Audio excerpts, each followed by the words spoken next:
Mitch McConnell is talking about introducing the Green New Deal resolution that Alexandra Ocasio-Cortez and Ed Markey from Massachusetts in the Senate have introduced or unveiled, I guess. The idea is theoretically it's going to embarrass Democratic senators to vote for this, or that the Republicans think they can go, they can use it as some type of leverage in the 2020 elections. I saw, was it Barrasso, I think from Wyoming, on the Senate floor, claiming that the bill will outlaw livestock and ice cream, that Democrats were trying to get rid of ice cream. That, to me, strikes me as a very big mistake politically to try and get rid of ice cream, but I don't think that's what the Green New Deal is about. And it's interesting. I think we have like 5 out of 6 now declared Democratic presidential candidates have voiced their support for the Green New Deal. What's your sense of A, the rollout of the Green New Deal, and then B, let's talk a little bit about the Democratic race? Well, I mean, I think, look, the Green New Deal, I think it's an excellent, it's excellent conceptually. I don't know about the actual, prospective legislation or the paper that Alexandria Ocasio-Cortez and Ed Markey put out, whether or not that's, that's the be-all and end-all of the concept of the Green New Deal. I mean, it's certainly a place to start. But the idea of it, of course, I think has got some real potency. At least it seems that way to me. What do I know? But to me, the idea that you can turn this into a major project, like I think Ocasio-Cortez said something like, it's like that we did the moonshot, we can do this. And right. Of course, this is a much more urgent and important thing to do because, the future of the planet actually depends upon doing this sort of thing in order to fix it. So, you've got, I don't think there's anything wrong with starting that off. And McConnell is going to do his thing. He did it with the Medicare for All vote, too. He brings up these votes. He thinks he's going to embarrass the Democrats. And, nobody cares. It's a vote. And, I guess they can say in some campaign 2 years from now for Senate. I mean, this is about Mitch in the Senate. It's really not about the presidential race, although some of the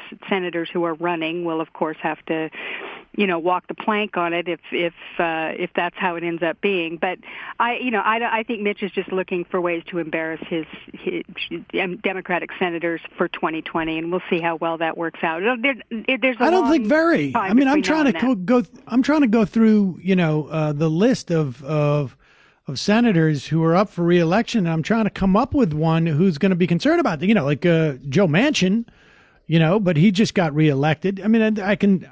Right.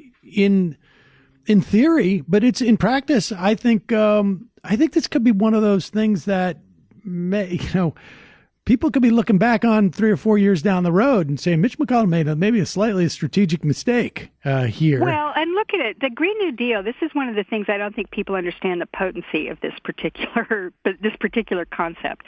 There are 2 sides to it. One, of course, is the environmental side, the side that, we're going to combat global warming. We're going to, do these big things in order to, reduce our carbon footprint, blah, blah, blah. We're going to outlaw ice cream or whatever the hell they think. But the other side of it is a massive jobs program.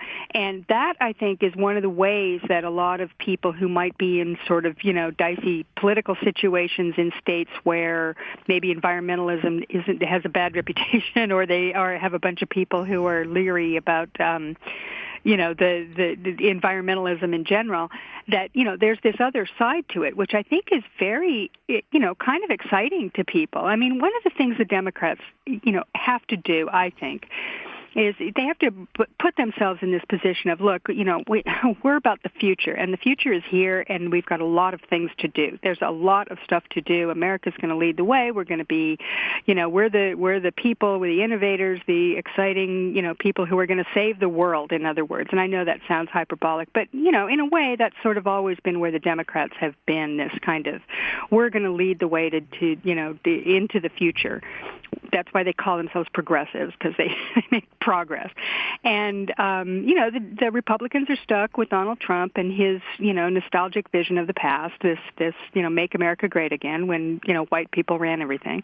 Right. And so that's where the contrast is. And there are a number of avenues to go about that, one of which is a new economy, one of which is the new environmentalism, the commitment to that, one of which is providing health care for everybody. I mean, these are big new things with a sort of youthful enthusiasm and energy behind it. And I think, I don't think the Democrats have any choice but to run that way. And the Green New Deal is one of these big concepts, I think, that's going to propel them. And, okay, let's fight it out. I mean, Mitch thinks he's got they can fearmonger about outlawing ice cream, and we'll see how well that goes over. I'm not sure the American people believe that stuff. I agree with you. I mean, it could be that we see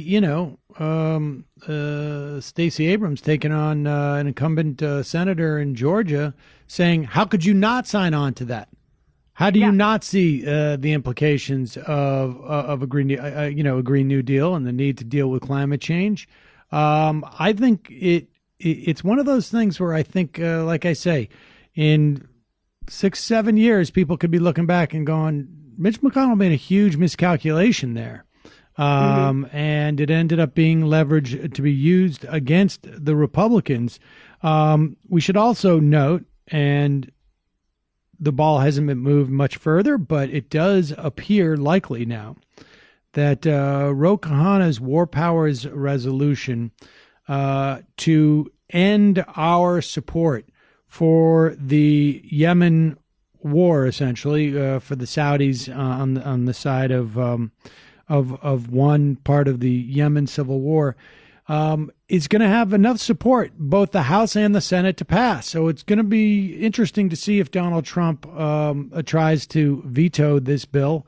That's something that we will have to wait and see as we look forward in the Senate. But I don't know about you, but my sense is we are basically seeing the last of the legislation. Although, hope springs eternal.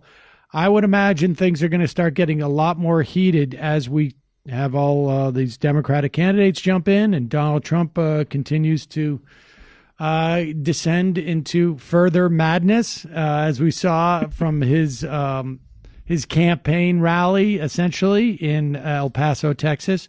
But when we come back, let's talk about what else is dogging Donald Trump, and that is the Mueller investigation and more. We also got a bunch of other news. We're going to take a quick break. Heather, if you'll join me in the third hour. I'm Sam Seder. This is Ring of Fire Radio.